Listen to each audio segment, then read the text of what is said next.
I had treated my body like shit. I'm not gonna lie to you.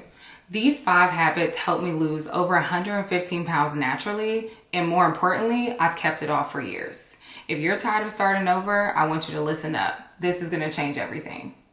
Hey y'all, I'm Kara. I'm a holistic weight loss coach and a mom of 3. I used to weigh over 250 pounds, and now I help women find sustainable ways to lose weight. So let's get into it. First habit that changed the game was I stopped eating like I hated myself. I stopped doing the binge eating, the emotional eating, the I had a bad day, I deserve an ice cream sundae, a pizza, and some candy, and a big soda. I started to really focus on protein and fiber in my meals. And I'm not gonna lie, it wasn't easy. It was a habit that had to be built on. I had to realize it was a mind body connection, and I had to practice mindfulness when eating my meals. What are my goals? What am I working towards? And will this help me get to my goals? The best thing that I can tell you is if you're feeling like you have a bad day and you know you want to get that ice cream shake from Chick-fil-A that's so delicious, take a 5-minute pause. Grab a big cup of water, take a sip, and remind yourself of what your goals are, and just sit there for 5 minutes and ask yourself, am I really hungry? Do I really want this treat? Do I really want this to mess up my progress? And if after 5 minutes of you practicing that mindfulness and really checking in with yourself, you still want a shake, get the shake. But I bet you may have a change of heart. My second habit, I walked every single day, even when I didn't feel like it. You're talking to a woman who has depression, clinically diagnosed depression. I also have attention deficit disorder. With those combined, a lot of my days, I just want to be in bed. I don't want to do anything because everything is overwhelming. But one thing I was determined to do was absolutely get my 20 to 30 minute walk in. I don't care if it was a brisk walk to the mailbox. I don't care if it was walking my daughter down to the mailbox and back. I don't care if I did a Grow With Joe video in my house. I got that walk in. I was determined and I maintained consistency, and that was key.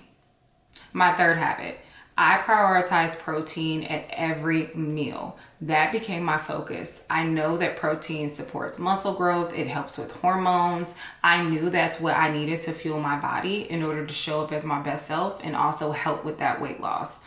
I'll be honest, it's easier said than done. I have tried every plan that you can think of. I've tried Weight Watchers, no problem with that, but I'm not sure they really prioritize protein. When I was in the program, it was a lot more fruits and veggies, and it just didn't feel like I was prioritizing protein. I really didn't figure that out until maybe 6 months into my weight loss journey. Like, hey, you need to be eating a lot more protein. You're averaging about 50 grams a day, and most of your meals are filled with carbs. So you need to prioritize what your protein looks like, and you really should try to get at least 90 to a day or 100 a day. And once I started to prioritize protein, I consistently started to lose weight 1 to 2 pounds a week.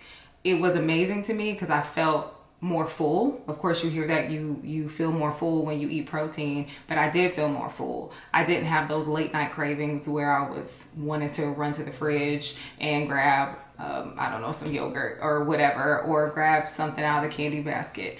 I didn't have those anymore. So I definitely made sure to prioritize that protein, whether it's a turkey jerky, whether it is a yogurt, whether it's just some chicken breasts and some veggies that I have as a quick snack, or anything that I was eating. Protein was the center of my meal. My fourth habit, I track my progress without obsessing over the scale. That was something that was big for me. We all start with, what does the number on the scale say? What does the number on the scale say? We know we have a really good week, and then we get on that scale and see a 2-pound gain. That will ruin your whole weekend. It will make you just want to quit. And I've had several of those. But what I started to do is really focus on that connection with my body. And if I didn't feel like I lost weight, like if I just knew I didn't go to the bathroom for a couple days, or I didn't have a great day the night before, I would skip weigh-in, and I will weigh in that next week, but be truly intentional about measuring my progress on the scale to ensure that the plan that I was doing actually worked. I also decided to take measurements. That was a big deal. Taking measurements, going by how my clothes fit, how people notice the changes, looking at my face, taking pictures. That is what helped me track my progress. Eventually, I stopped caring about the scale and we get on once a month, and I noticed steady changes, especially when I stopped obsessing over that number. Number 5, which is the most important habit, I started to heal my relationship with my food and my body. I had treated my body like shit. I'm not gonna lie to you. I've struggled with being overweight and obesity since I was 15, and I struggled. Like, I would yo-yo diet. I would even go into a little bulimia, and just did not treat my body with the respect that it deserves. I am lucky to be here, and I'm grateful to be here because I know that somebody would kill to be in my shoes. So why am I treating my body like a trash can? I had to stop labeling food as good food and bad food. I had to just label it as fuel for my body and what is going to make me feel good. I started to learn about foods and their sources, and okay, this makes me feel really good.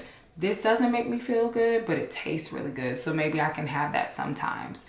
I really just honed in on how my body feels when I take in the food, and that really helped. I also would challenge myself. Like, if I wanted to have a cheat meal one day, say it was Chinese, I was very conscious, like, okay, I'm gonna eat this, this, and this. And then I want you to wake up in the morning, see how you feel, and like journal about it. So that way you know what types of foods and maybe restaurants or meals cause you to feel a certain way. That was really impactful and something that I definitely recommend you practice. You have to heal your relationship with food and your body. And sometimes that does start off by you going to a therapist, and that is okay. During this last weight loss journey, I'm not gonna lie to you, I wanted to give up. I wanted to give up when my baby was crying and I needed to finish meal prepping. I wanted to give up when I was having a depressive episode and I just wanted to lay in the bed, and the last thing I wanted to do was walk. I almost gave up when I continued to see the number not change on the scale. I felt like I didn't have support. It was just me, and I wanted to give up so many times. And there were several times that I had a plateau. And I would just say, you know what? I don't care. I'm just going to go back to it. Maybe I'm just supposed to be bigger and I just need to deal with it. It's a lot. And people don't talk about the emotional side of weight loss, but it is tough, especially when you're starting at a high number. But I'm absolutely telling you, it's possible, especially if you start to implement these habits.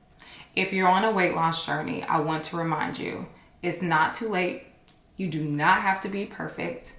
It's about putting one foot in front of the other, and remember, progress. That is what we're looking for, not perfection. If this video helped you, make sure you press the like and subscribe button, but also comment below which habit you are going to focus on next. I truly would love to support you and hear about your goals. See you later.